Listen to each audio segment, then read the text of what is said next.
Hello, my name is Isabel Morris and I'm a licensed funeral director. I'm also licensed to sell pre-need funeral plans. People don't expect to see me when they walk into the doors of the mortuary. As a young female in the industry, it's kind of unique to walk in and see someone that looks like me. So one of the number one questions that I get is what drew me to the job, what drew me to the profession. And today I wanted to share my story with you. I've changed the names in this story to protect the privacy of those involved, but I did want to share a little bit about me and why I am in the funeral industry today. So my story took place back in 2015. I was a nervous sophomore returning to public school after about a year of being in homeschool, and I was really nervous to go back. I didn't know what to expect. I didn't know if I would know anybody. So on that first day back, I found myself navigating those unfamiliar hallways and feeling very lost and alone. And as I entered the doorway to my final class that day, a breath of relief just came over me because I saw a familiar face. And this boy that I saw in this class, I will call him Thomas in this story. And while I had never been close to Thomas, just having his familiar presence was enough to put me at ease that day, to just walk in there and see him and feel like I was home because I knew someone in that class. Unfortunately, one short month later, I found the day that changed my life, and while news of this day took some time to spread, it did quickly spread to my classroom that Thomas had passed away, and his empty seat was just 3 seats to the left and up one of mine, and that seat remained empty the rest of that year.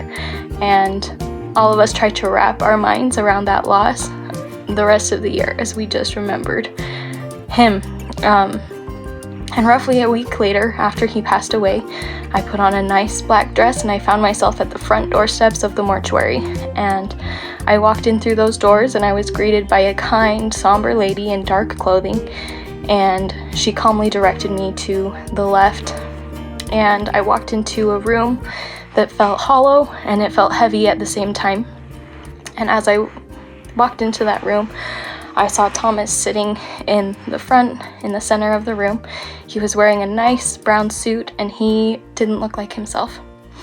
And I was kind of taken aback. I took a couple steps back and I looked around and I saw a picture of him. And I realized I was in fact in the right place. And I took a step forward again and I looked at his kind body sitting there in the casket. And in my mind, I just wondered, like, who does this?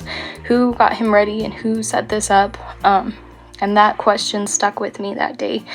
And then I walked out of that room. And as I walked out of that room, I looked to the left and there was a taller lady there just covering her face and stooping down, and her grief was palpable. You could feel her grief. And it was overwhelming. And I later found out that that was Thomas's mom. Someone placed their hand on her shoulder and she was just so deep inside herself that nothing seemed to touch her, and I just remember feeling like I wish I could help.